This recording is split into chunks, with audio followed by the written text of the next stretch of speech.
Hello everyone, welcome to टेक्शन with. आज के सेशन में हम HTML ग्राफिक्स से रिलेटेड एक और टॉपिक कवर करेंगे, जिसमें हम देखेंगे कि किस तरह से हम हमारे कैनवास के ऊपर एक सर्कल ड्रॉ कर सकते हैं। ठीक है, इससे पहले वाले सेशन में हमने देखा था कि कैसे हम कैनवास पे एक लाइन ड्रॉ करते हैं, कौन से स्क्रिप्ट के पार्ट हमें यूज़ करने पड़ते हैं किसी भी लाइन को ड्रॉ करने के लिए। तो आज का जो सेशन रहेगा उसी के कंटिन्यूशन में रहेगा, जहाँ पे हम सर्कल ड्रॉ करना सीखेंगे। ठीक है, ये कुछ शेप्स ऐसी हैं जिनको एक बार आप ड्रॉ कर लोगे तो आपको आइडिया हो जाएगा ओवरऑल कि कैसे फंक्शंस वर्क करते हैं, कैसे जावास्क्रिप्ट को हम अपने कैनवास के साथ यूज़ करके इन शेप्स को, इन ग्राफिक्स को डिज़ाइन कर सकते हैं।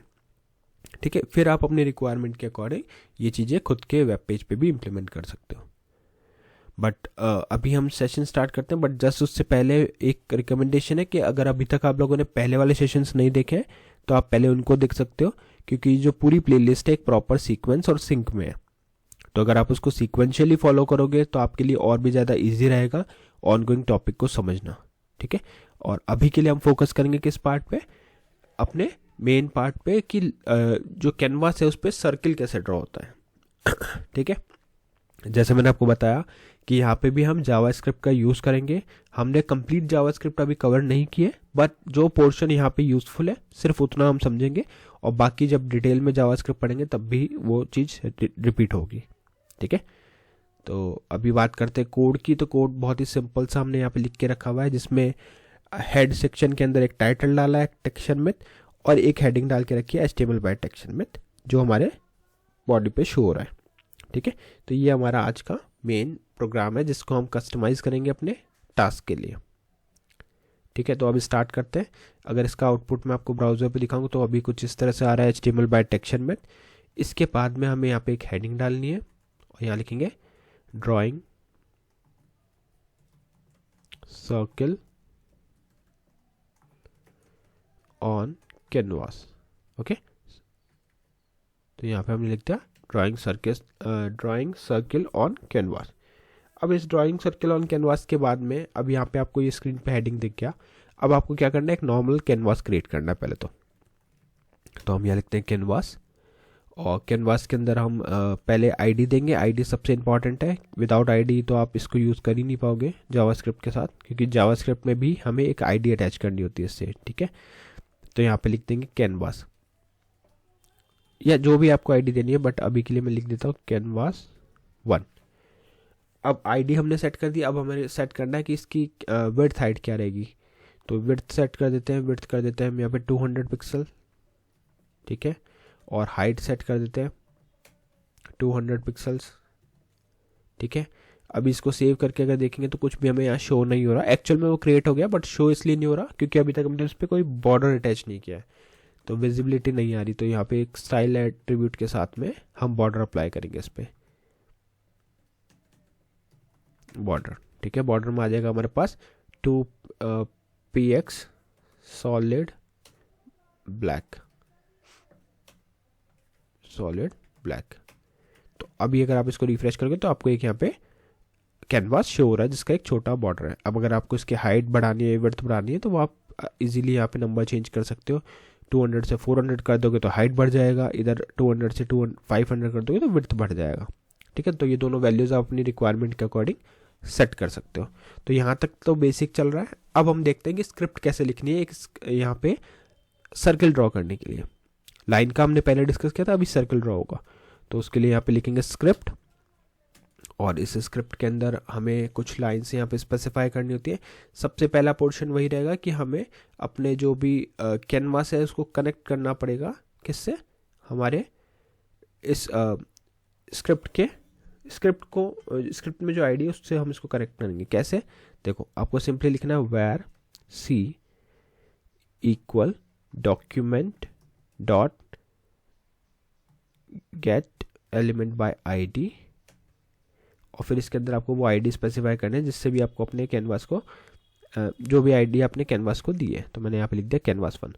बट एक चीज़ ध्यान रहे, ये पूरा केस सेंसिटिव है। अगर यहाँ पे गेट स्मॉल लिखा है, एलिमेंट कैपिटल लिखा है, तो वैसा का वैसा ही आपको लिखना है एज इट इज़, अदरवाइज वो वर्क नहीं करेगा। तो सेम केस में आपको चीज़ों को लिखना है। अब ये लाइन ने किया क्या, जो हमने यहाँ पे एक वेर सी डिफाइन किया जिसमें गेट एलिमेंट बाय आईडी से कैनवास 1 को अटैच किया, तो ये कर क्या रहा है, ये लाइन सेलेक्ट करता है HTML एलिमेंट को जो भी इस आईडी को होल्ड करता है। ठीक है, तो क्या कर रहा है, ये लिंक कर रहा है। अब ये क्या करेगा, आपके HTML के सभी एलिमेंट्स को देखेगा, जहाँ भी ये आईडी इसको मिलेगी उसको ये अटैच कर देगा और स्टोर करके रखेगा किस में, var_c में। तो ये ओवरऑल क्या कर रहा है, वेरिएबल c होल्ड कर रहा है holds a reference to the canvas element. ठीक है, कैनवास के जो एलिमेंट है उसको होल्ड कर रहा है। ठीक है, फिर बाद में इसी को यूज़ करके हम हमारी लाइंस वगैरह ड्रॉ करेंगे या सर्किल ड्रॉ करेंगे। तो ये तो गई हमारी फर्स्ट लाइन। इसके बाद बात आती है कॉन्टेक्स्ट की। ये चीज़ हमने लाइन डिफाइन करते टाइम भी की थी। तो यहाँ पे आपको सिंपली लिखना है where ctx equal c dot gate context. ठीक है, और इसके अंदर आपको लिखना है 2D। ये भी केस सेंसिटिव है, मतलब इनफैक्ट हर चीज़ आपको यहाँ पे जो भी मेंशन करनी है वो मेक श्योर करना कि केस सेंसिटिविटी के अकॉर्डिंग हो, अदरवाइज वो एरर देगा। तो यहाँ पे सेमीकोलन आएगा, इसको भी टर्मिनेट करते हैं। अब ये लाइन क्या कर रहा है, ये gets the 2D drawing context for the canvas element. ठीक है, तो ये 2D कॉन्टेक्स्ट प्रोवाइड करता है जिसके थ्रू हम कैनवास पे लाइन को या जो भी चीज़ हमें ड्रॉ करनी है उसको ड्रॉ कर सकते हैं। ठीक है, ये हो गई हमारी सेकेंड लाइन। अब आती है एक नई लाइन। यहाँ तक तो हमने लास्ट जब लाइन ड्रॉ किया था तब भी यूज़ किया था। तो ये इसके बाद क्या है, इसके बाद सर्किल के लिए हमें यूज़ करना पता ctx dot begin, ctx dot begin path. ठीक है, ये आपको यहाँ पे ऐसे सेट करना पड़ेगा। अब ये होता क्या है बिगिन पाथ के, क्यों हम इसको यूज़ करते हैं, ये क्या करता है, एक न्यू पाथ स्टार्ट करता है। किसके लिए, न्यू पाथ, या फिर आप कह सकते हो न्यू ड्राइंग स्टार्ट करता है। तो ऐसा ज्यूम कर सकते हो कि अपन ने एक पेन होल्ड किया हुआ है और अपन पूरे इस स्केच बोर्ड पे किसी एक प्लेस पे अपने पेन को प्लेस करते हैं। तो उसको क्या बोलते हैं, वहाँ से हम फिर अपना ड्रॉ करते हैं सर्किल। ठीक है, और इसके बिना आप कोई भी न्यू डिज़ाइन या न्यू शेप क्रिएट भी नहीं कर पाओगे। तो इसलिए ये हमारा सबसे इंपॉर्टेंट पार्ट है। क्या है इसका, ctx डॉट बिगिन पाथ। ठीक है, और फिर हम बात करते हैं आर्क सेट करने की कि आर्क कैसे सेट होता है। तो उसके लिए आपको लिखना पड़ेगा ctx डॉट आर्क। ठीक है, और इसके बाद में कुछ एलिमेंट्स, कुछ एट्रीब्यूट्स इसके प्रोवाइड करने पड़ेंगे, जैसे 95 पैरामीटर्स इसके। 95 के बाद में आप कर दो 50, फिर 40, फिर 0, फिर 2, और उसके बाद में एस्ट्रिक मैथ डॉट पाई। ठीक है, ये हमने यहाँ पे स्पेसिफाई कर दिया। तो ये ओवरऑल कर क्या रहा है, जो 95 है वो रिप्रेजेंट कर रहा है एक्स कोऑर्डिनेट को सर्किल के, 50 रिप्रेजेंट कर रहा है वाई कोऑर्डिनेट को, 40 डिनोट कर रहा है रेडियस को, और 0 डिनोट कर रहा है एंगल को, आर्क एंगल को। ठीक है, और लास्ट में जो 2 इंटू मैथ डॉट पाई है वो क्या है, एंडिंग एंगल है आर्क के लिए। ठीक है, तो अभी इसको इतना करने के बाद में सिंपली अब आपको क्या करना है, इसके बाद में आपको यूज़ करना स्ट्रोक, जो लास्ट टाइम भी हमने लाइन के लिए यूज़ किया था। तो ये सब डिफाइन होने के बाद में आपको लिखना पड़ेगा ctx डॉट स्ट्रोक। तो ये क्या करेगा, ये आपके सर्किल को ड्रॉ कर देगा।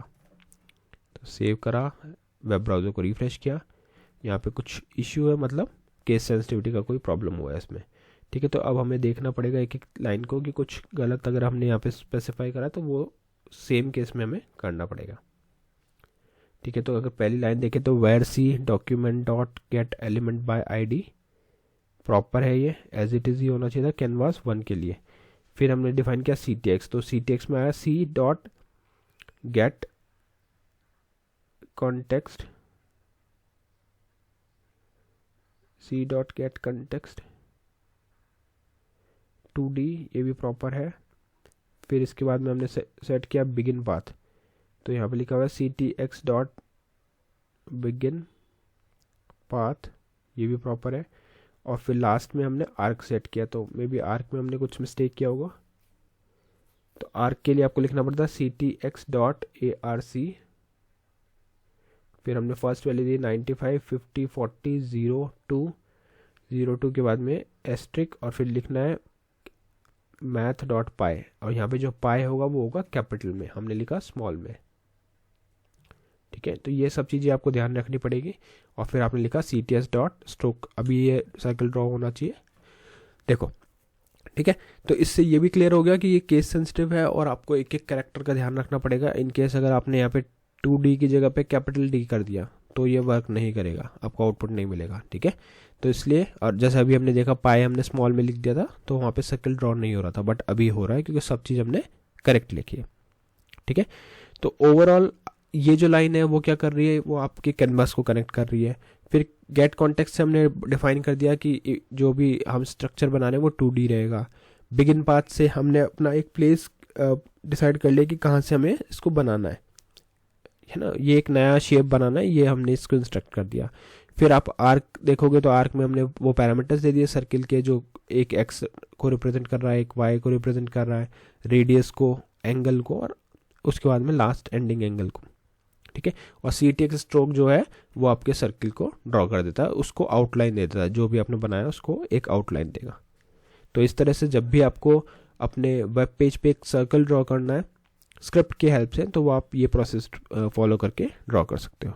ठीक है, तो आई होप ये पूरा टॉपिक आपको क्लियर हुआ होगा। और आज के लिए जो क्वेश्चन है वो ये है कि जब भी हम लाइन ड्रॉ करते हैं तो लाइन, जैसे अगर हमारे पास ये कैनवास है, इसके इस पोजीशन से हमारे को लाइन ड्रॉ करनी है यहाँ से, तो उसके लिए कौन सा हम स्क्रिप्ट का मेथड यूज़ करते हैं जहाँ से वो अपने कर्सर को इस लोकेशन पे सेट करता है। इसका आंसर जस्ट आपको कमेंट सेक्शन में शेयर करना है, और जो भी कंसिस्टेंटली करेक्ट आंसर शेयर करेंगे वो स्पॉटलाइट होंगे अपकमिंग सेशंस में। तो आज के लिए इतना ही था, नेक्स्ट सेशन में बाकी टॉपिक डिस्कस करेंगे। So thank you for watching टेक्शन में।